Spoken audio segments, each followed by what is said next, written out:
Hello everyone, আমার চ্যানেলে তোমাদের সবাইকে অনেক অনেক স্বাগত। আজকে শেয়ার করব জিভে জল আনা স্বাদের রেসিপি চিচিঙ্গা দিয়ে ছুরি শুটকি। এইভাবে ছুরি শুটকি রান্না করলে খেতে কিন্তু অপূর্ব হবে। তাহলে চলো তৈরি করে নিই আজকের রেসিপি। প্রথমে একটা কড়াই বসিয়ে সামান্য একটু তেল দিয়ে দিলাম। তেল গরম হয়ে আসলে শুটকি দিয়ে দেব। ছুরি শুটকিগুলোকে আমি কেটে গরম জলে কিছুটা সময় ভিজিয়ে রেখে ধুয়ে তুলে নিয়েছি। এখন শুটকির মধ্যে দিয়ে দিচ্ছি সামান্য একটু লবণ আর হলুদ গুঁড়ো।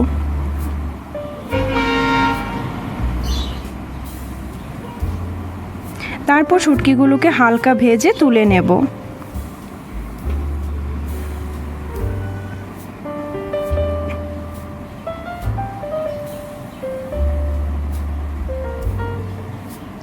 ভাজা হয়ে গেছে, এখন নামিয়ে নেব। এখন ওই একই পাত্রে দিয়ে দিচ্ছি আরও কিছুটা পরিমাণ সর্ষের তেল।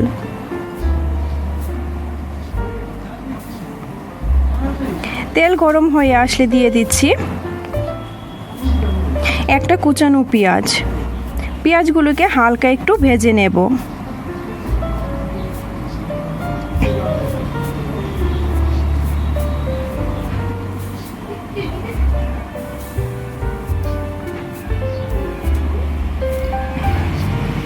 ভাজা হয়ে আসলে দিয়ে দিচ্ছি আগে থেকে পেস্ট করে রাখা পেঁয়াজ, কাঁচা লঙ্কা, রসুনের পেস্টটা দিয়ে ভালো করে মিশিয়ে নেব। তারপর এর মধ্যে দিয়ে দিচ্ছি স্বাদ মতো লবণ আর হাফ চা চামচের মতো হলুদ গুঁড়ো।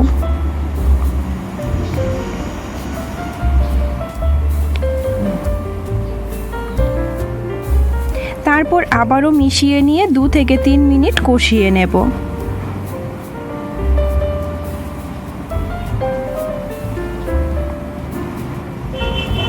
দেখো কষানো কিন্তু হয়ে গেছে।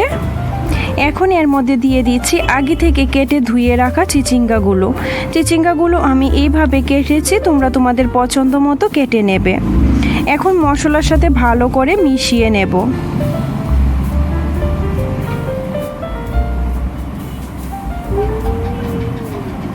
আর ঢাকনা দিয়ে রেখে দেব 2 থেকে 3 মিনিট। 3 মিনিট পর ঢাকনা সরিয়ে নিলাম। এখন নেড়ে চেড়ে নিয়ে ভেজে রাখা ছুরি শুটকিগুলো দিয়ে দেব আর নেড়ে চেড়ে মিশিয়ে নেব। তারপর ঢাকনা দিয়ে আরও মিনিট খানেক রেখে দেব।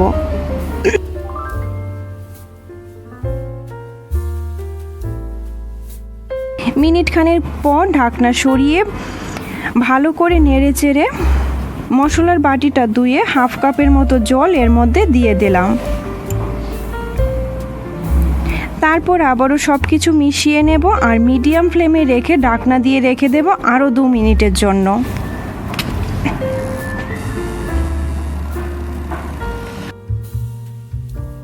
ঢাকনা সরিয়ে দিলাম, দেখো দেখতে কতটা সুন্দর হয়েছে। এখন এর মধ্যে দিয়ে দিচ্ছি ধনেপাতা কুচি।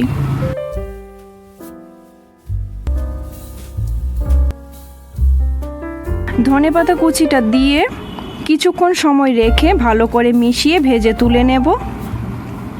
খেতে কিন্তু ভীষণ ভালো হয়েছে, তোমরা অবশ্যই একবার বাড়িতে বানিয়ে দেখো। আশা করি তোমাদের ভীষণ ভালো লাগবে। ভিডিওটি শেষ পর্যন্ত দেখার জন্য তোমাদের অসংখ্য ধন্যবাদ। আজকের এই ভিডিওটি ভালো লাগলে লাইক, শেয়ার, কমেন্ট করো আর সাবস্ক্রাইব করে পাশে থাকার অনুরোধ রইল। দেখা হচ্ছে নতুন কোনো ভিডিওতে। সবাই ভালো থাকবে, সুস্থ থাকবে। Thank you.